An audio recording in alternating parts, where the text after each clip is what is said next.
The thing that sucks about living under the boot of the Epstein class is that they want to censor the words of their actions. So, for instance, here's me trying to tell you something important that happened in the news, and I have to be careful about the word that I use for censorship reasons, but they don't have to be careful about doing it. So, this story is really fucking deranged. The Israeli military says it is dropping charges against 5 soldiers who were accused of abusing a Palestinian detainee. And the way that they sanitize the language, even the way they write it, is insane. I'm gonna have to bleep myself, but abusing is putting it quite mildly. They violently gang this guy.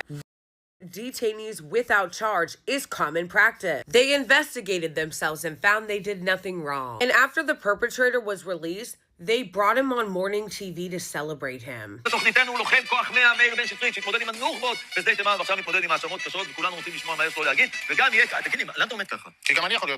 don't even know what they're saying, but honestly, I don't think I want to know. It's like that famous tweet said that, like, anytime you translate something from Hebrew to English, it's like finding a lost chapter in Mein Kampf. And if you thought that was demented, I'm not even done. Let's keep going. They literally celebrated this guy as a hero. They gave them standing ovations. Him and his little compatriots, they literally gave them standing ovations. But they arrested the woman that leaked it. The one who originally leaked the video to the press. She got arrested.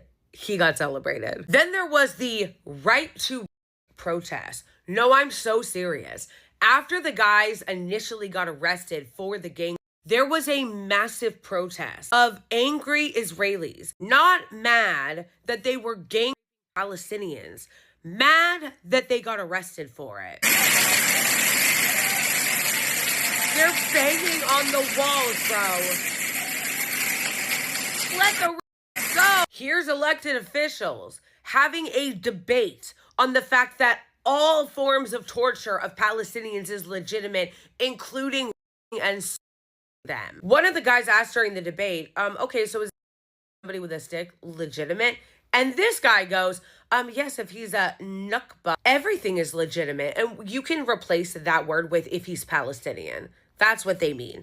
If he's Palestinian, they don't give a fuck. This rule of law democracy doesn't have any rights for Palestinians. Palestinian detainees have no civil rights. They have no human rights. They have absolutely no rights in the court system. The Israelis can do whatever they want to them, including what they're trying to push right now, executing them without due process. And that's after they arrest them without charge. Let me say that again, because I've talked to people who still don't know this. They arrest thousands and thousands of Palestinians with no charge. They have thousands and thousands of Palestinians in their prisons being tortured with no charges against them. And even the ones who do have charges against them, it's often, oh, they're terrorists because we said they threw a rock. They arrest children, bro. And they did well before October 7th. That blew my mind when I first heard it. How the fuck are you arresting kids? And I'm not saying kids the way we like to colloquially use it about white men who are like 40 in this country. Oh, he's just a kid. Nah, I'm talking about kids, bro. Like 8-year-olds. What kind of civilized country arrests children? The brutal and barbaric Israeli regime, the only democracy in the Middle East, has introduced and is trying to pass right now a whole slate of bills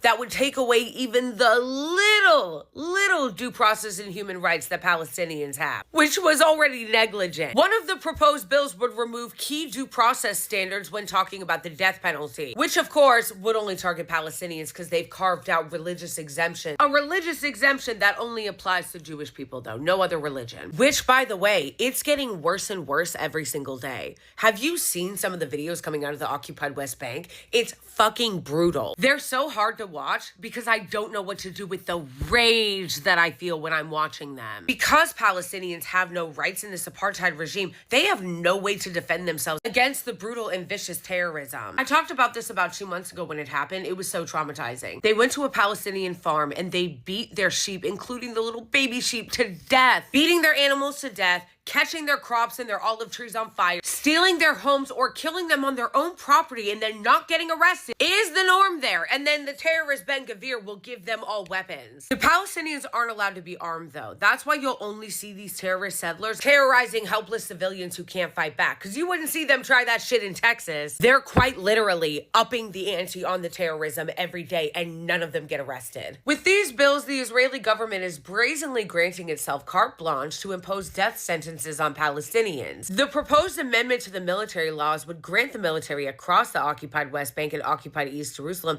to impose death sentences by a simple majority, even in cases where the prosecution has not requested the death penalty. So once you understand a little bit about how the only democracy in the Middle East operates and the most moral army, you won't be surprised when you hear that not only do they provide safe haven for.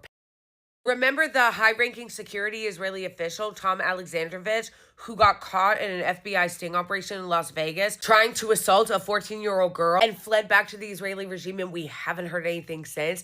Why do I have a feeling that we're going to get word in a few months that they investigated themselves and found he did nothing wrong?